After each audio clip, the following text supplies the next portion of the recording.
Hello friends, I am BM. In this video, I am going to show you how to install .NET in Windows 11.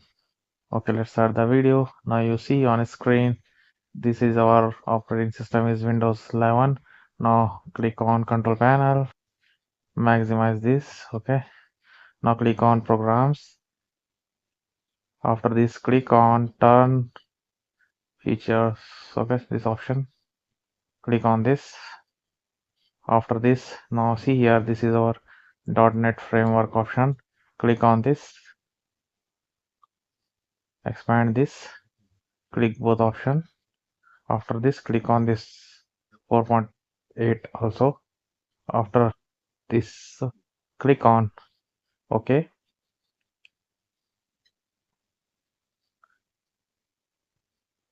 Now you see Windows feature is searching for required file. Please wait.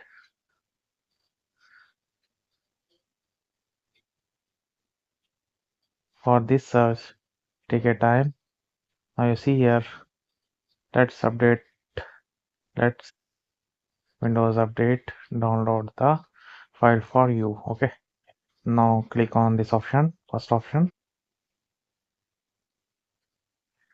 After this, now you see here downloading required files. After downloading, memory is installed. Thank you for